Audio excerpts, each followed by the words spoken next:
This was an extremely painful operation. Without anesthesia, the patient had to endure dozens of red-hot liver and kidney implants being pierced into his bones. Then, boiling adamantium, the hardest metal known to mankind, was injected into his body. The searing pain made him tremble uncontrollably. When the final drop of adamantium was infused, his entire skeleton was wrapped in alloy, transforming him into a being of steel and sinew. But the man could not bear the agony. His heart stopped. His vital signs flatlined. He was dead. Everyone around him stood silent, watching the man who had literally been tortured to death. Yet the man was no ordinary human. He possessed a remarkable self-healing ability and a will to survive that defied nature. Moments later, his body began to react. Shan Xiao was overjoyed at the signs of revival. Even though he planned to erase the man's memory and turn him into a mindless killing machine, the procedure had worked. But something unexpected happened. The transformation heightened the man's senses to extreme levels. Refusing to become a soulless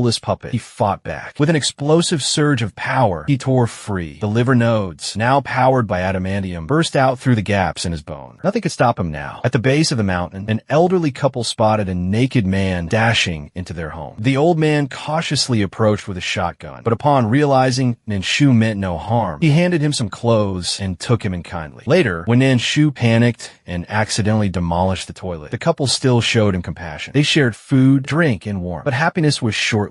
A sniper's bullet tore through the old woman's chest. The old man was also struck dead on the spot. The culprit? Agent Lin Hao, firing from thousands of miles away. Seconds later, 2 missiles streaked through the air. Amid the fireball, Nanshu burst forth on a motorcycle, blazing with fury. The chase begins. Pursued and ambushed, Nanshu used his liver stove to break mid-run, spun around, and fired a shot, barely missing a double kill. He jumped into another vehicle, escaping while a helicopter went down in flames behind him. Using a missile shockwave to launch upward, Nanshu, now strengthened by the adamantium-powered organ, sliced through another helicopter's rotors like they were paper. Lin Hao still wasn't dead. Nanshu showed no mercy. He ignited the fuel-soaked ground with sparks from his body and left the burning scene behind. The elderly couple's death had been avenged. Cursed by fate, Nanshu was a harbinger of doom. Those who cared for him always suffered. As a child, he witnessed his father being shot by their gardener. Enraged, his powers awakened. 6 bone claws erupted from his fists, and he killed the man, only to hear the dying words. "I am your real father." His mother's horrified screams sent him fleeing into the night. Yet he wasn't alone. A steadfast friend, Jian Shihu, Sabretooth, followed him into exile. Together, they roamed the world. Decades of war. 60 years passed. With the outbreak of World War